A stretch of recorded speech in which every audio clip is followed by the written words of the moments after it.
como mencionaba delante, hay una crisis política, de la clase política en este caso, de la institucionalidad en general, sobre todo los medios de comunicación que incluso intentan desmarcarse de esta situación, cambiando su parrilla programática como si eso bastara como para ellos salir del desprestigio general que tienen hoy en día los entes de poder. Y los poderosos en general siguen en una actitud muy provocadora. ¿Qué puede ocurrir en el país si esto continúa así, con estas personas que no se resignan de perder la vieja normalidad que es la que llevó al estallido social en definitiva? Bueno, mira, eso siempre es como difícil de pronosticar, ¿no? Aunque si uno mira un poco la historia política de Chile y la mira desde la perspectiva de los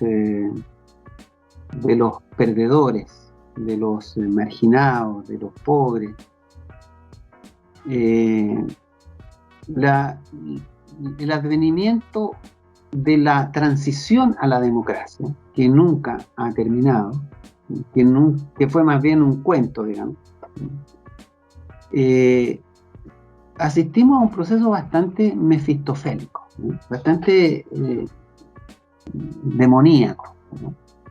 Porque cuando termina la dictadura militar, nosotros pensábamos que empezaba una transición a la democracia, y lo que no nos dimos cuenta inmediatamente, algunos nos dimos cuenta al poco andar, otros todavía no se dan cuenta, es que lo que había ocurrido era un cambio de régimen, pero no de término de la dictadura, de un régimen militar a un régimen civil.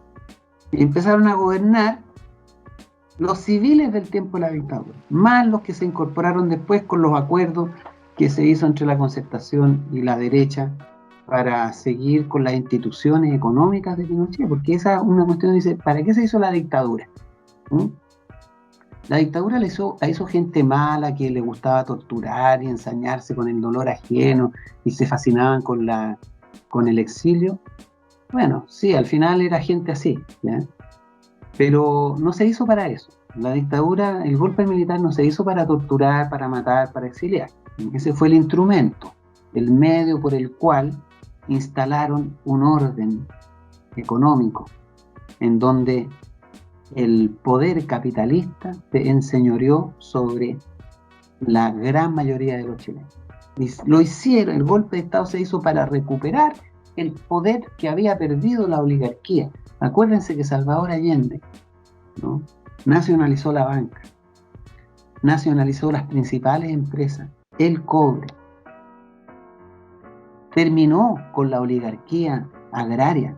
Lo que hizo Salvador Allende no fue menor.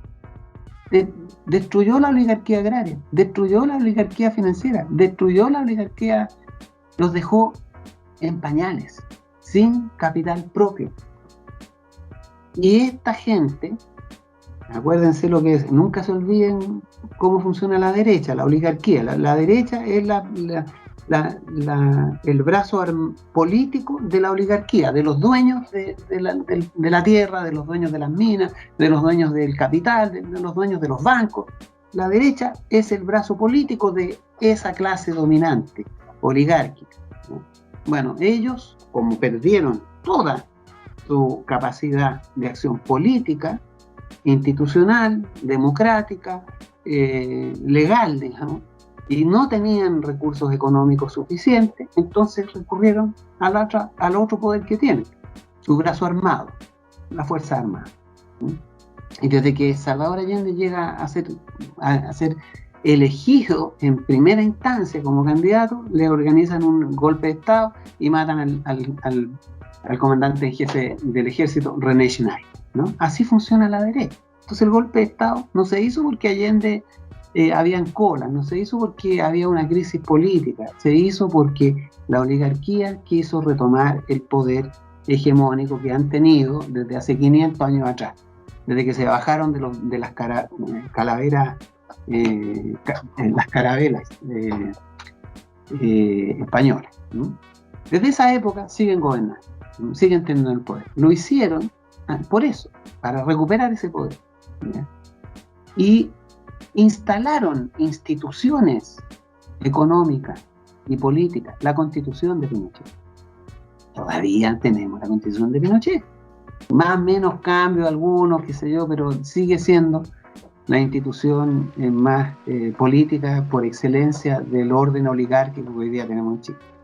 La AFP, la ISAP, el cobre en manos extranjeras, la propiedad del agua en manos privadas. Esta lógica de que todo es negocio, que todo es privado, la salud privada, la educación privada, etcétera, etcétera, las pensiones, bueno, todo.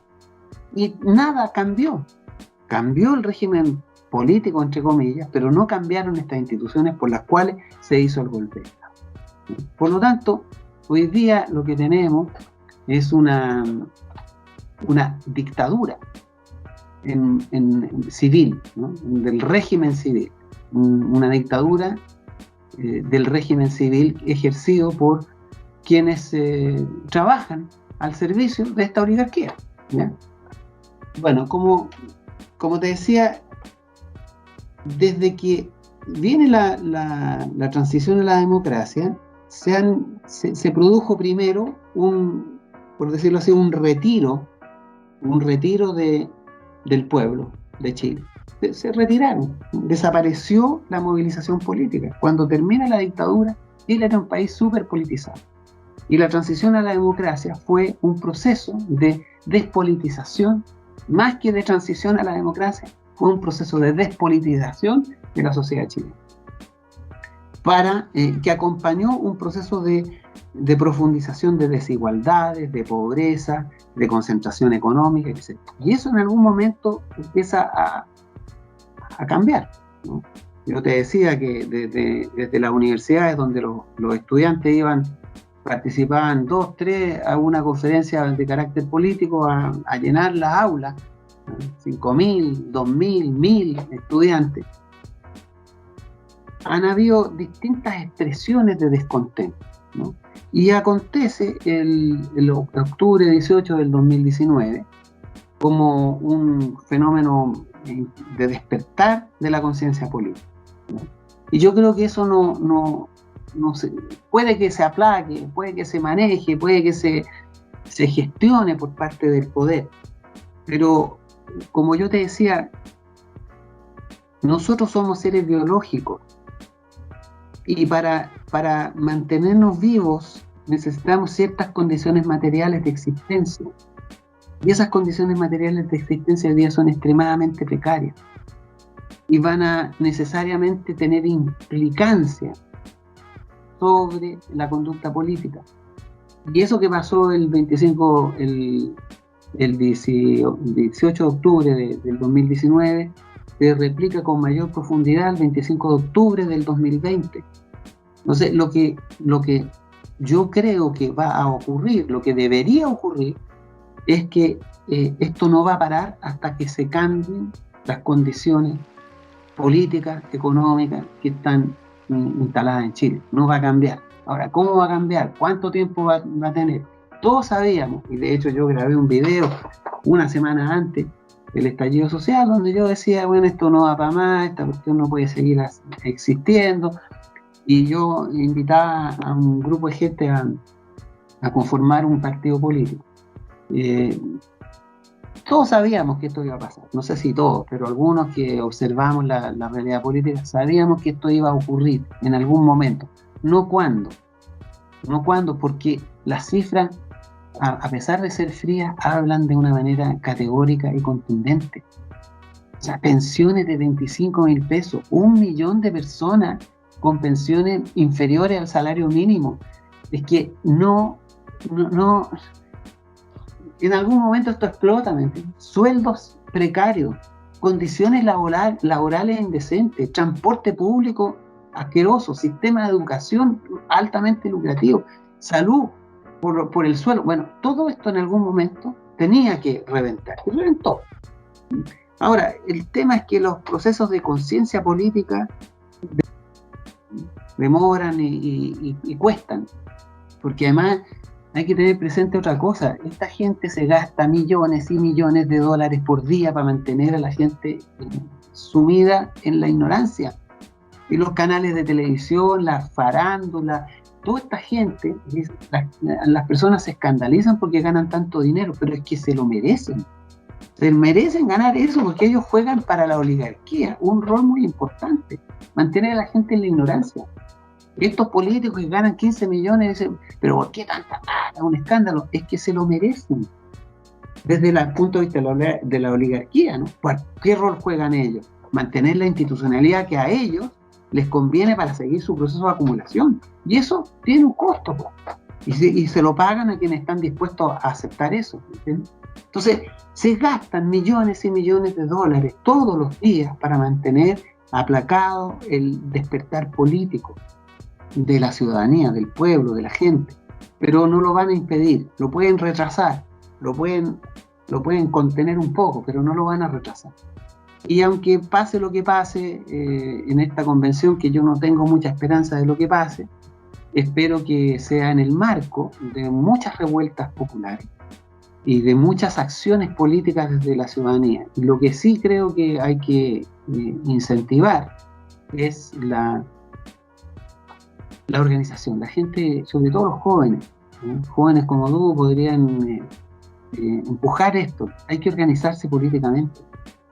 Y aquí no hay ninguna otra manera de cambiar la cosa. Cuando yo les decía hay que tomarse la primera línea es la línea de la calle, pero la segunda línea es que son los puestos de comando y control de la sociedad chilena, los que deciden las leyes, los que deciden quién se va preso, quién no se va preso.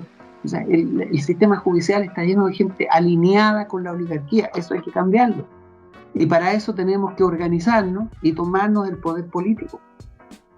Todas las revoluciones, eso que no entiendan bien los cabros que están ahí en primera línea, en la calle, enojados y cansados, compañeras, compañeros, toda revolución tiene por objeto la toma del poder político.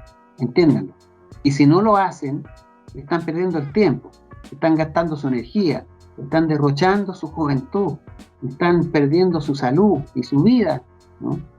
Hay que tenerlo claro. Aquí hay que tomarse el poder político. Si no, no hagan nada. No tiene sentido, porque ellos van a saber manejar estas situaciones como lo hicieron.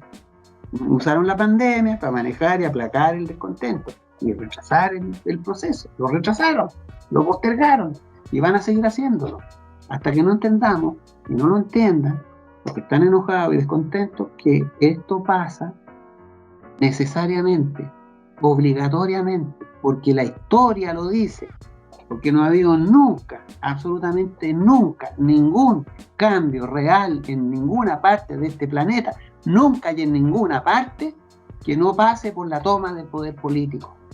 Y si no lo entienden, están perdiendo el tiempo. Las cosas cambian cuando la gente se moviliza, reacciona y se toma el poder político. Se lo quita a quienes hoy día lo están usando para sus propios intereses. Hay que entenderlo, por favor, entiéndanlo. Todo proceso revolucionario termina en la toma del poder político, por la vía de las armas o por la vía política, pero termina en la toma del poder político. Y así hay que organizar, con esa lógica hay que organizarse. Por eso yo he dicho, ya se hizo la toma de la primera línea, se ganó esa batalla. ¿Por qué? Porque obligaron a la clase política a cambios institucionales. Bueno, entonces ahora, si esos cambios institucionales son posibles, gracias a la lucha en primera línea, hay que ir a la lucha de la segunda línea. Y es la toma del poder político, la toma de los puestos de comando y control de la sociedad chilena. Y si no hacemos eso, vamos a seguir en un largo proceso de transición que pasa por periodos de agotamiento, después se reafirma o se vivifican y se fortalecen. Marcel, para ir cerrando un poco, me quedan un par de preguntas solamente, más que todo respecto a lo que estás haciendo tú actualmente. Bueno, yo soy dirigente sindical, desde mi posición veo cómo hay cierta frustración en los dirigentes de ver cómo la gente no se interesa mucho más allá de la negociación colectiva que tenga cada sindicato. La CUT sin fuerza, las federaciones de trabajadores prácticamente como centros de propaganda de algunos partidos de la nueva mayoría, no hay organización de la fuerza de trabajadores. entiendo que tú estás en un nuevo partido de trabajadores, dirigentes sociales, sindicales, están llamando a que se sumen, y también medioambientalistas. ¿Eh? No voy a dejar de mencionarlo porque he visto en otras entrevistas que te has molestado un poco de que no se ha mencionado esa palabra, lo tengo presente. Quisiera darte este último espacio para que nos comente un poco al respecto del nuevo partido, nuevo proyecto en el que estás tú.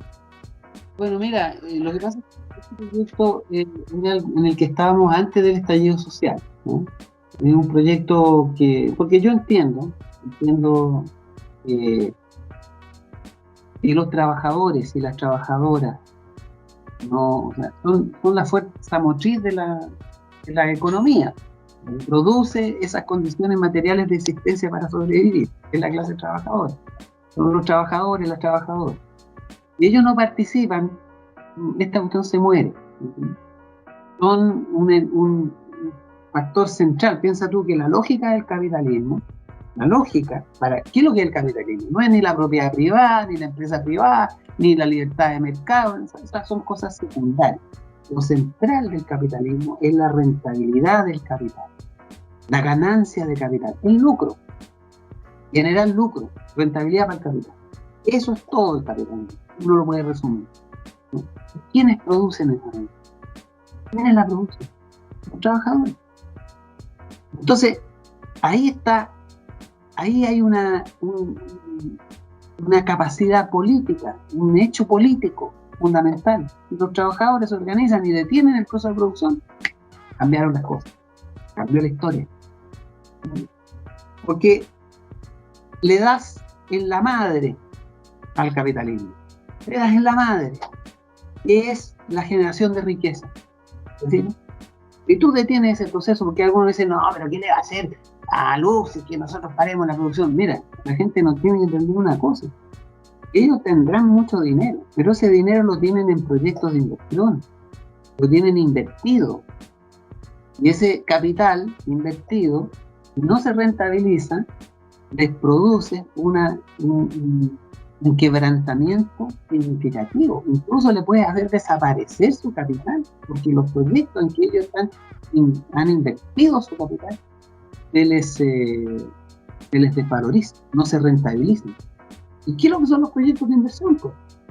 Es lo que tú estás trabajando, porque tú trabajas, yo trabajo, todo el mundo trabaja para que esos proyectos de inversión se rentabilicen. Y un paro nacional, una huelga nacional, hace que la tasa de ganancia del capital se hunde el poder político que tienen estos señores. Por eso es que es muy importante que los trabajadores y las trabajadoras participen en los procesos de cambio político, que participen de esa manera. Y no te extraña que tengamos hoy día un sindicalismo de mierda, que tengamos burocracias sindicales, porque tiene que ver con el Código del Trabajo, que permite que hayan 3 sindicatos, 4 sindicatos, 5 sindicatos. Este Código del Trabajo es hijo de la dictadura, entonces la dictadura no ha terminado, pues mientras tengamos este puto Código del Trabajo es que la dictadura no ha terminado. Que se hizo, ¿para qué? Para que el capitalismo siga su curso. ¿Y de qué manera el capitalismo siga su curso? Teniendo a los trabajadores divididos, dedicados al bono de producción, dedicados a la negociación colectiva, y que cómo vamos a ir, cómo vamos a ganar, y que obviamente permite que las empresas pongan sindicatos corruptos, ¿no? Es así nomás. Entonces, tampoco hay que desesperanzarse mucho en relación a qué pasa con los trabajadores, porque son también víctimas de este modelo de organización. Hay que luchar, yo creo que hay que organizar. Dado que los sindicatos hoy día tienen muy pocas posibilidades de ejercer cambios políticos, pues entonces hay que organizarlos políticamente. Hay que permitir que piensa tú que tú no puedes ser ni siquiera candidato a presidente de club de fútbol, porque hay que renunciar a tu... Los trabajadores no pueden ser políticos hoy día, sí los empresarios. ¿Por qué? Porque está ahí en la Constitución, y porque no quieren que los trabajadores despierten, no quieren que se movilicen, y que no quieren que se organicen, porque los trabajadores tienen la clave de la destrucción del poder oligárquico, que es la huelga.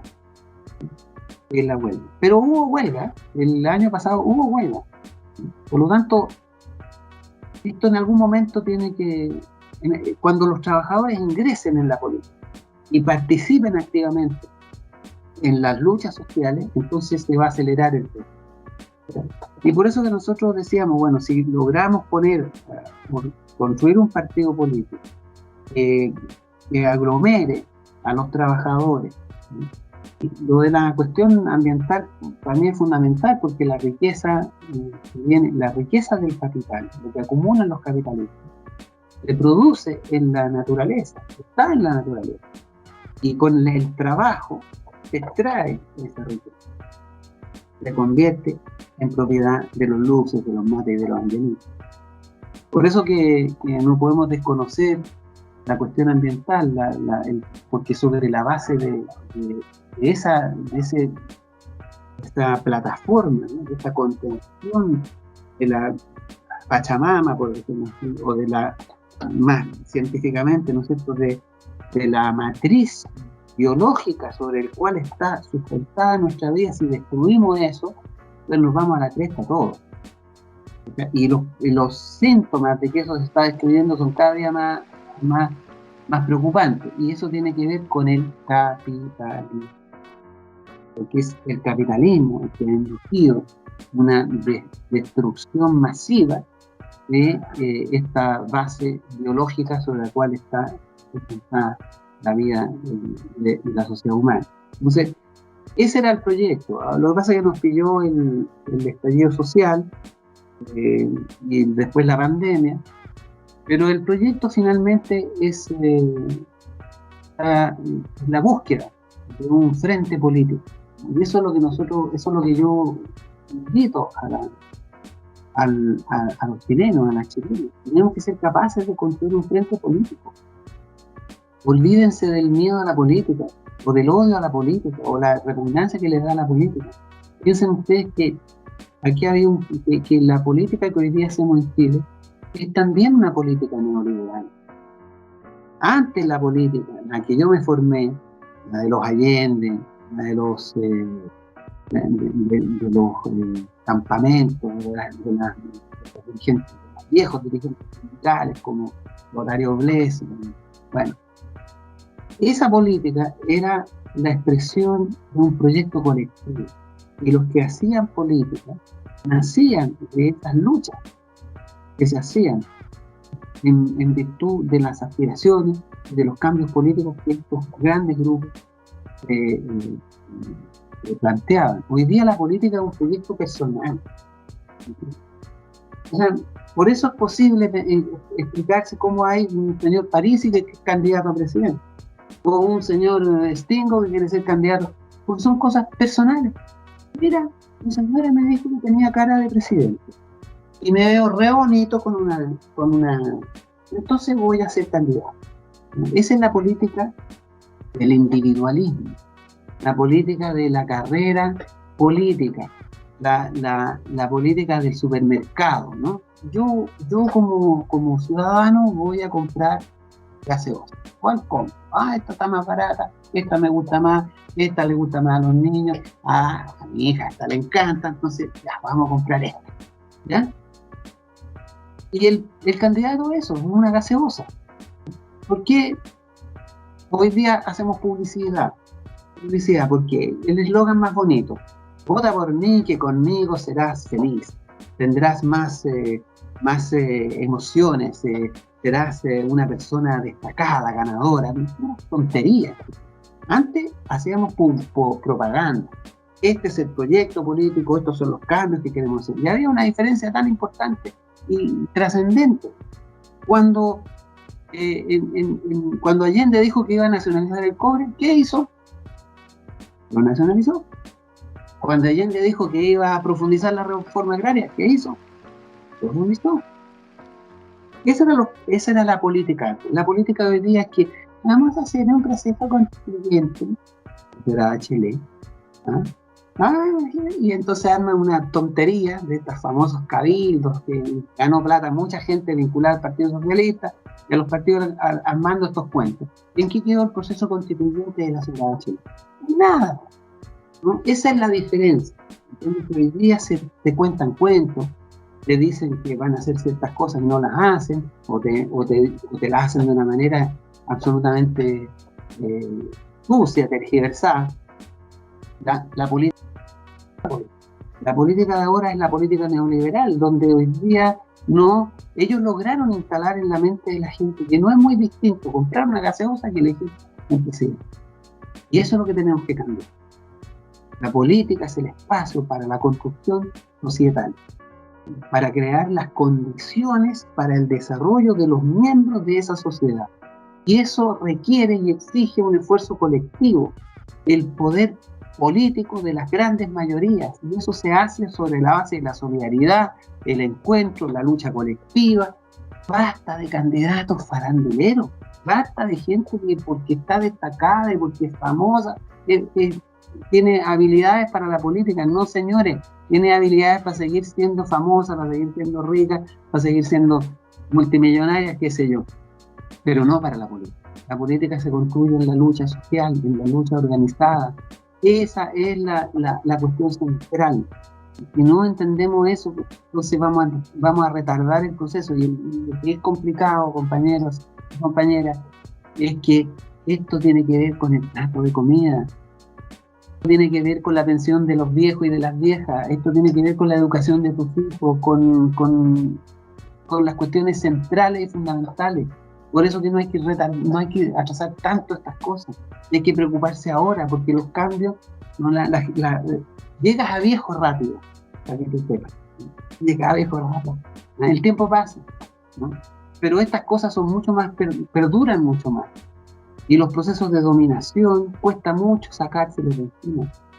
Entonces hay que acelerar esto. ¿De qué manera se acelera? Hoy día es urgente levantar un frente político que convoque a trabajadores, trabajadoras, luchadoras y luchadores sociales, jóvenes que están entendiendo. Imagínate, yo les voy a dar un puro dato, ¿no? Dos en realidad, para que la gente más o menos se dé cuenta cómo es de grave la cosa. Yo tenía como 6 años, ya tengo 63, y Andrés Saldívar era ministro. Andrés Saldívar era ministro. Cumplí 60 años, Andrés Saldívar era ministro. De 6 años a 70. Para que más o menos la gente se dé cuenta de que si no hacemos cosas, esta gente gobierna de una manera trágica. Entonces, estos datos hay que... Cuando yo empecé a trabajar, en el año 83, la chica que me estaba haciendo el contrato me dijo: ¿usted en qué AFP va a estar? ¿O va a quedar en el sistema antiguo? No, le dije, me da lo mismo. El sistema antiguo no corría ya para mí. ¿En qué AFP va a estar? Le dije, no, me da lo mismo cualquier AFP. Antes de que yo jubile, las AFP van a estar muertas. En 2 años más jubilo. Ahí están las AFP. ¿Ah? Para que la gente sepa más o menos lo cruda que es la realidad. ¿Ah? Yo no he sido un tipo que no haya luchado. ¿Ah? O sea, la he perdido todas en estas batallas. He jugado todos los partidos que hay que jugar. Y ahí está la AFP. Y ahí está Saldívar. Y ahí están los hijos de Saldívar. Y ahí están los mismos operadores de la dictadura, más viejos, ¿no? Con más arrugas, con más canas, pero están ahí. Alamán era dirigente estudiantil cuando yo estaba en el colegio. Yo estaba en el liceo 17 y él estaba en el liceo 11. Y venía a arengar a los pachos de la época en mi liceo. Y ahí está, pues. Hoy día quiere definir el TPP 11. Entonces, para que la gente más o menos se preocupe, ¿no? La vida se te puede pasar y estos señores pueden seguir ahí. Y estas condiciones pueden continuar. Bueno, Marcel, te agradecemos todo lo que nos has contado. Como decías tú, ya es impostergable ya luchar por la gente que ya no alcanza a llegar a fin de mes, como lo han mencionado muchas veces. He leído muchos comentarios yo en redes sociales de gente que participó en la campaña Toda la Moneda, que dicen que de acuerdo a todo lo que está aconteciendo, este era tu momento, que quizás si hubiese sido esta la realidad cuando tú fuiste candidato, habrías logrado interpretar el sentir de la mayoría. Quería saber si estabas pensando en alguna candidatura, no sé si necesariamente presidencial, pero algún cargo, ya sea la constituyente o de algún otro tipo. Y con eso cerramos y te doy las gracias por esta entrevista. Ya, mira, yo voy a contestar esta pregunta como la he contestado siempre y en todo lugar. Yo he sido 2 veces candidato a lo largo de mi historia política, que no es mucho, porque empezó como a los 14 años, ¿sí? Cuando fui candidato a presidente del centro de alumnos en el Liceo 17. Y fui candidato porque fue una decisión colectiva. No fue mi decisión personal. No, yo quiero ser candidato porque tengo cara de candidato. ¿Ah? O porque tengo ganas de ser presidente del centro de alumnos. Me vería bien, todos me seguirían, tendría prensa a los lados. No fui candidato por eso. Fue de verdad y fue sorpresivo para mí. Me lo dijeron los miembros de mi partido en ese entonces. Me dijeron, tú tienes que ser el candidato. Yo no se lo había comentado a nadie. Lo mismo ocurrió con la candidatura presidencial. Yo eso lo destaco y lo vuelvo a destacar porque no me acomoda la política de individualista de ahora. Porque no me acomoda, porque no solamente no me guste, sino que porque no es así la política, porque no sirve para nada esa política. ¿De qué te sirve llegar tú a la moneda con la banda presidencial y los aplausos, los focos y todo eso? Lo primero que hace es decir, ya vamos a terminar con la AFP. En una semana las AFP terminan contigo. Pero más o menos claro, ¿no? No estamos hablando de cosas menores, estamos hablando del capital con el cual la oligarquía se alimenta todos los días. ¿Tú crees que te lo van a dejar así? Ay, sí, mira este cabrito, o este señor ya, terminó con la AFP, pues mira, se atrevió, lo hizo, hombre, qué bien, bravo, no van a hacer eso. En una semana te van a bajar, como sea te van a bajar, sí, te van a matar, o te van a exiliar, o te van a armar un cuento de la puta madre, bueno, y vas a estar fuera en menos de lo que tú te des ni cuenta, ¿ya? Entonces, eso es lo que hay que tener presente en la cabeza, ¿ya? En esa época, cuando yo fui candidato, yo venía de lo que fue el movimiento estudiantil. Yo tuve una participación bastante activa, digamos, ¿no? Participé, fui a me invitaron a dar conferencias en todos los centros que estaban tomados, centros universitarios. Recorrí el país hablando sobre la educación pública, el lucro. Yo creo que la ganancia que tuvimos con ese movimiento fue haber denostado y haber satanizado el lucro como mecanismo.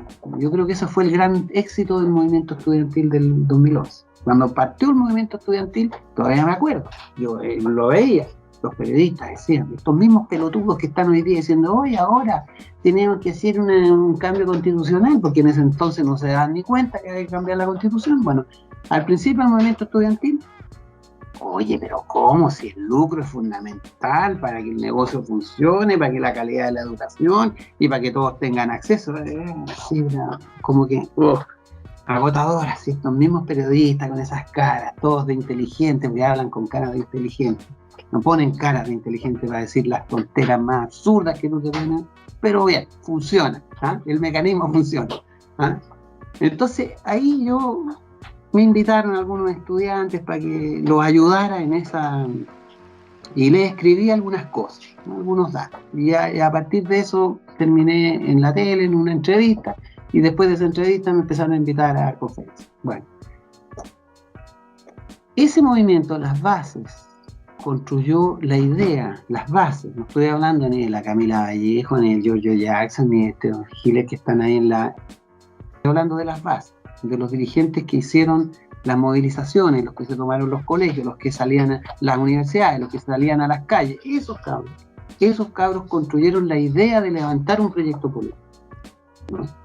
Y a partir de ahí, y del trabajo que yo había hecho con los dirigentes de la pesca artesanal, con los dirigentes, algunos dirigentes del cobre, bueno, me plantean la posibilidad de ser candidato. Esa es la forma en que yo soy candidato, no es otra, ¿no? Si no nace de verdad desde un sector colectivo que quiera hacer un cambio, soy cambio. Ahora, ¿qué pasa? En el año 2013, cuando yo fui candidato a presidente, había un 20% en disputa de los electores, un 20%, porque el 80% votaba por la Concerta o por la Alianza, ¿no? Que hoy día no es mayoría, o ya no sé en qué nombre van, ¿no? ¿Ya? Los de la Concertación, la vieja, los PPD, los PS, los demócratas cristianos, son esa gente. Tienen un grupito, siempre le cambian el nombre, pero es el mismo grupito, ¿ya? Y la derecha, la de siempre, la que defiende los intereses de la oligarquía, ¿ya? Ellos tenían el 80%, ¿no? Entonces, aquellos que estábamos fuera de ese duopolio, que no compartíamos en medida menor lo que planteaba el duopolio, nos disputábamos el 20%, ¿ya? Y además existía un tema que era la ausencia de conciencia política.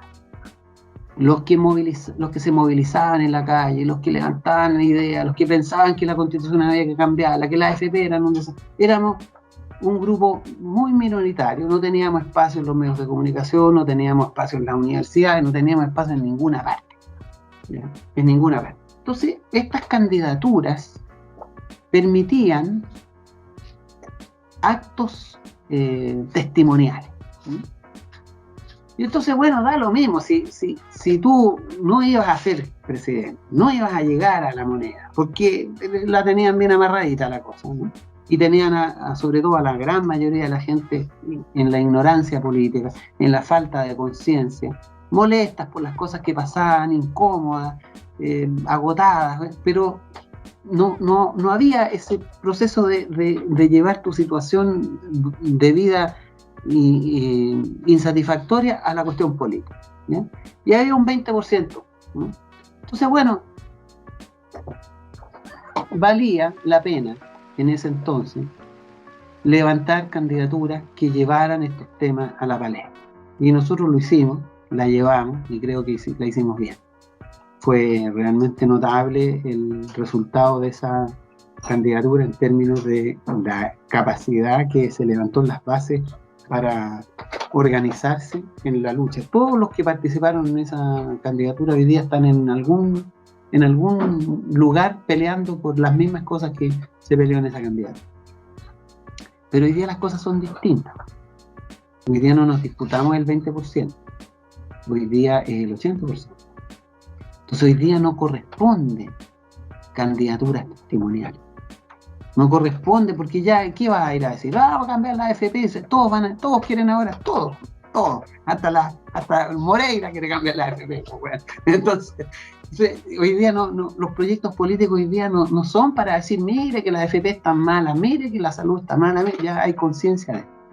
Ahora, lo que es levantar una candidatura unitaria que nace y que nazca desde las luchas sociales, que nazca desde ese activismo que llevó al 80% de los chilenos a votar por el apruebo y a votar por la Convención Constitucional. Hoy día no es tiempo de candidatura testimonial. Hoy día es tiempo y es una exigencia, es un mandato moral. No podemos darnos el lujo de tener candidaturas testimoniales. No podemos darnos el lujo de lanzar figuritas.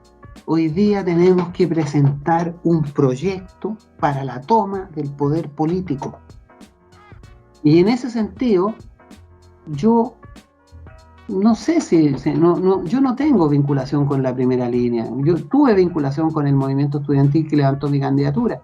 No sé si hoy día sea la figura apropiada o la figura que corresponda, no lo sé. Y creo que no hay,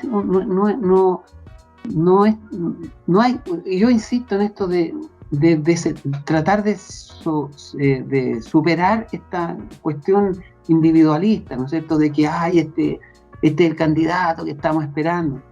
Lo que necesitamos hoy día es organización política, convicción, determinación, voluntad de tomarse el poder político, y que quienes lo hagan y quien encabece o quienes encabecen, porque oye, esta cuestión no es menor. No necesitas un candidato a presidente, necesitas muchos candidatos a constituyente, necesitas muchas personas que dirijan. Mira, cuando Allende fue presidente, Allende es la figura, ¿no? Pero Allende tenía un movimiento cultural, tenía un movimiento intelectual, tenía organizaciones sindicales. La Unidad Popular fue eso, no fue Allende. Allende fue la figura de todo eso. Entonces la pregunta es, ¿dónde están esas organizaciones? ¿Dónde están esos intelectuales? ¿Dónde están esos grandes luchadores sociales? Están, pero están disipados, están desorganizados, están desarticulados. Y muchos están influidos por esta cosa del individualismo político, del que yo merezco ser candidato, me corresponde ser candidato, porque yo he hecho esto, porque yo he hecho lo otro, porque yo soy así. No es así. Yo reivindico la política como un hecho colectivo. Y yo en este momento estoy luchando y trabajando y empujando la idea de un frente político de verdad, de unidad popular. Ese es creo que hay que construir lo que fue el esfuerzo de la unidad popular, de organizar al pueblo marginado, a los campesinos, a los trabajadores, a las trabajadoras, a los que no, la historia no les ha dado nunca una oportunidad. A eso hay que organizar y con esa gente hay que llegar al poder, ¿no? Que es lo que reivindico yo de la unidad popular. Y creo que en eso estoy trabajando. Y si hay alguna candidatura, te lo aseguro, te lo firmo, que no va a ser porque yo quiera, no va a ser porque a mí me interesa, va a ser porque alguien lo propone, porque corresponde, porque es adecuado, porque estoy en el lugar apropiado, no lo sé, pero no va a ser así. Creo que el trabajo político que yo he hecho y que sigo haciendo y que sigo siempre, mi trabajo político ha estado más bien en la producción de ideas, en el esfuerzo de organización, porque creo que por ahí va el camino. Estas candidaturas personales o estas cosas tan como mágicas, ¿no? De pensar que hay un señor o una señora que nos va a salvar, eso hay que sacárselo en la cabeza. Marcel, muchas gracias por tu tiempo, por esta clase económica, política, filosófica incluso. Hemos quitado bastante tiempo, así que agradecidos de esta entrevista y nos vemos en algún camino que nos lleve a seguir luchando. Pero eso es lo que tenemos que hacer, pues encontrarnos en la trinchera de las grandes luchas que este país requiere, que están empezando. Bueno, nunca han dejado de existir, ¿no? Hay momentos que son más luminosos y otros menos notables, ¿no? Yo quiero recordar nomás esa canción de Silvio Rodríguez que dice: debes amar el tiempo de los silencios, la hora que nunca brilla, y si no, no pretendas tocar los dedos. Y hay momentos que son así. Hay que trabajar en silencio, hay que trabajar en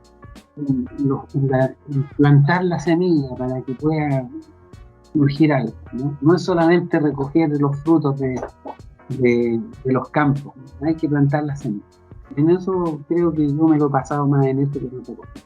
En eso sigo, y ahí hay que seguir, hasta que las mujeres y los hombres del nuevo tiempo puedan vivir, ¿no? En una sociedad mejor ordenada, más bien ordenada. Estoy hablando de que por lo menos tengamos espacios para el desarrollo humano que vayan más allá de lo que hoy día tenemos. Hoy día nosotros vivimos una sociedad catastrófica, desastrosa, que no permite el más mínimo espacio de libertad, ni el más mínimo espacio de libertad. Por lo tanto, la tarea que tenemos, la lucha que hay que dar, el esfuerzo que hay que poner es grande, es grande. Y yo creo que esa es la gran tarea política. Crear una masa capaz de transformar a la sociedad chilena. Llevamos 45 años, medio siglo de dictadura oligárquica, capitalista. No es poco. Agradecidos, pues, gracias por la última reflexión y gracias por todo este tiempo dedicado. Gracias a ustedes y ojalá que sigamos en esto. Un abrazo para todos. Un agradecimiento personal a ustedes por este espacio para exponer con tranquilidad las reflexiones que lleva uno.